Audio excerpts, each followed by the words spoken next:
Hi everyone, and welcome to my channel. If this is your first time here, thanks for coming by, and if you've been here before, thanks for coming back again. I'm Angie, a mixed media textile artist, and my channel is all about learning, sharing, and inspiring. Today I want to show you how to make a print board. Now, exactly what is a print board? A print board is a slightly padded surface used for printing on fabric. There are many different print techniques you can use, such as stenciling, screen printing, or stamping, but they're especially helpful when you're screen printing. This is one of my print boards, and as you can see, it's been well used. I've got some paint bleed through onto it, but when I show you how to do it today, I'm going to show you an alternative to that so you don't get this paint bleed through. This print board is made out of a product called Homosote. And if you've seen my video on how to build a design wall, you saw how I used Homosote in that method for that purpose actually. And I really like this material, so we'll be using it to build our print board. Now, there's some issues with, I wouldn't say issues, but Homosote is not exactly the easiest material to find. So I will be giving you some alternatives on building your print board, what materials to use, such as this foam insulation. And this is what it looks like. It's about a half inch or about a half inch thick, and it's dense foam insulation used to insulate walls when you don't have access to the studs. In that design wall video, we also use this material as an alternative, and I have used it for both design walls and for print boards, and it works just fine. I just prefer the Homosote. The advantage of this insulation board is it's very lightweight. So I do have some friends who have some issues. Let me turn that down. I see the reflection of that was blinding you probably. I'm sorry about that. But I do have some friends that the Homosote's just a little bit too heavy for them, so they prefer using this foam insulation. Another material you can use if you want something that's kind of in between those is plywood. Okay, this is just a scrap piece of plywood that I had laying around, and I have made boards out of this before too, so you can use it. They all have their advantages and disadvantages. I say just think about how you would use it and which might work best for you. So after you choose the material that you're going to make your board with, you will need something to pad it with, and I do prefer using felt. I have used flannel before in the past, and the flannel just wasn't quite thick enough. I've also used batting in the past, and that was just a little too thick. So unless you can get a very flat batting, I wouldn't recommend batting. Besides, felt is probably cheaper. You will also need a staple gun and some staples and possibly a staple remover. Now, this staple gun, I showed this in my design wall video, and this is my favorite little staple gun. It's by Arrow. It's the model T27, and what I like about this gun is it's lightweight. It doesn't take a lot of hand strength to use, and it's under $10. Okay, you can't beat that. Now, if you're using the foam insulation, you can't staple into it, although at the end of the video I will show you a workaround for that. So if you're using the foam insulation, you will need either Gorilla Tape or some very strong pins. With that being said, let's move on over to the overhead camera, and I'll show you how to build a print board. Start out by laying your felt on the table, making sure that it's smooth and that you don't have any lint or other debris on the felt. If you do, this will project through to the other side, so you want to make sure there's nothing on the felt itself. Now lay your Homosote or whatever your material that you will be using onto the felt, centering it, and then what we're going to do is place a staple in the center of each of the four sides.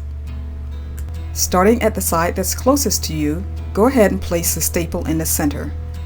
Now turn it around and do the same for the opposite side, and then do the same thing for the other two sides, placing a staple in the center.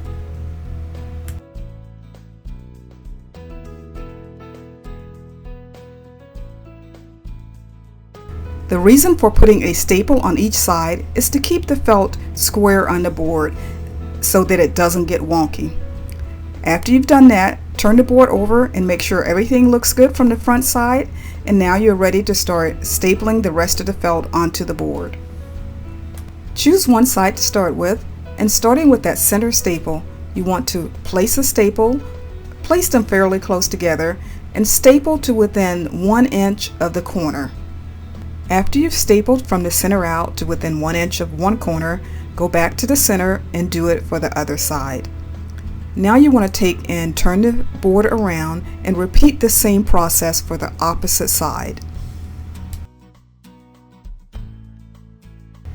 Do the same thing for the remaining two sides.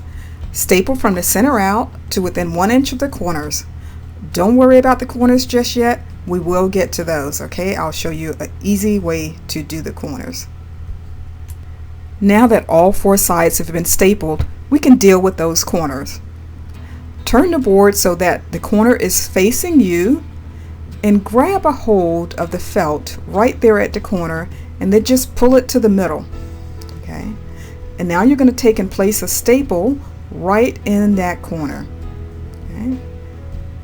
When you do this, you can see that those sides are practically forming pleats by themselves. All you have to do is fold it over and put a staple or two to hold it in place. It's just that simple.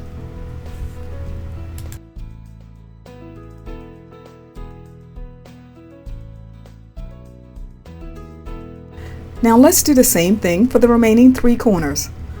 Take the felt at the corner and pull it into the center. Place a staple to hold it in place and place a staple or two into those folds. Sometimes there can be a little too much bulk in those corners, so just take your scissors and trim out what's necessary so that you can staple it nice and flat. Now that all 4 sides have been stapled, your print board is basically done. If you wanted to, you could stop at this point. But you can also make a fabric cover that can go over it to protect the felt. This cover can easily be removed for cleaning, or you can throw it away. This will help protect the felt to keep it from absorbing any paints or dyes that you may be using when you're printing. For my cover, I'm using some inexpensive muslin, but I would recommend something a little better quality than this. This is very thin, so it really won't protect the board that much. Just like with the felt, make sure there's no lint or other debris on the fabric cover. You can go ahead and press out any creases, but I won't be doing that because I know I'll be able to pull the fabric tightly enough to pull out any creases. Make sure you leave enough extra room on the fabric cover so that you don't try to staple in the same spot as you did with the felt cover. It needs to be either a little larger or a little smaller so that you have room to bypass those original staples.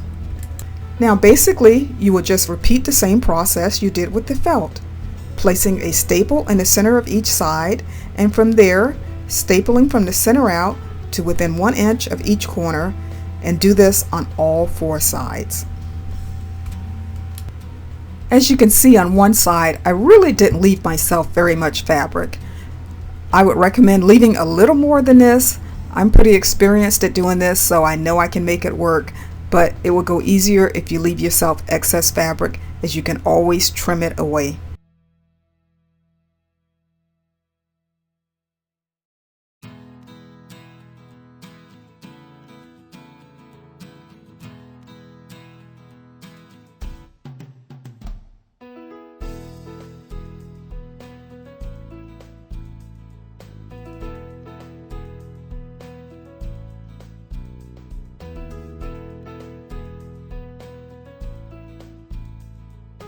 Treat the corners of this outer covering just like you did the felt. Depending on how heavy of a fabric you use for the outer covering, the corners may get a little bulky, so just trim away the excess.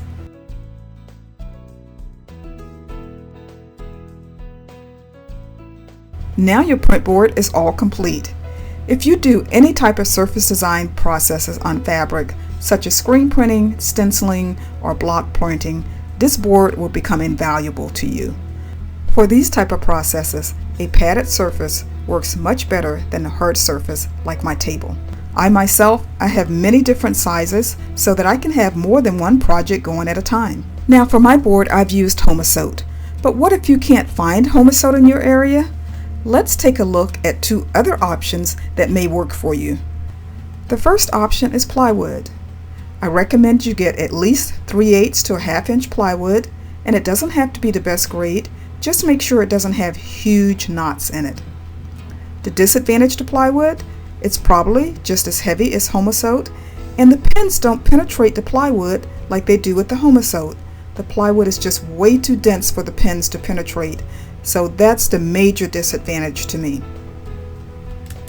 The next option is foam insulation board. What I have here is about a 1/2 inch thick, and it's a very dense foam that they use to insulate walls when they don't have access to studs. One side has a silvery metallic finish and the other side has a white paper finish. This insulation does come in 1 inch thickness, and I also believe it may come in 2 inch thicknesses.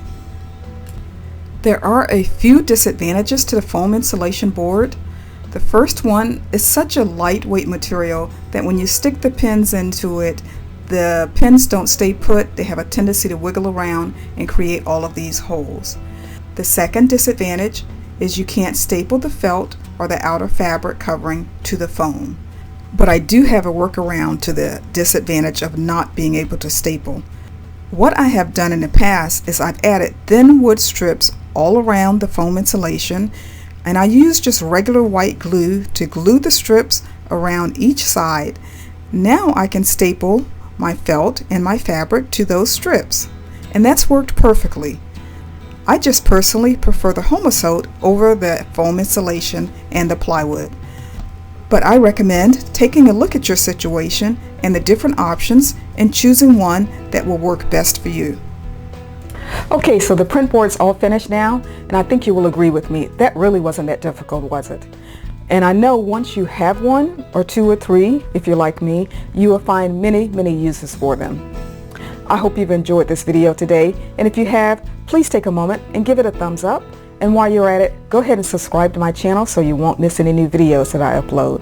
I hope to see you back here again sometime soon, but until then, do have a beautiful day.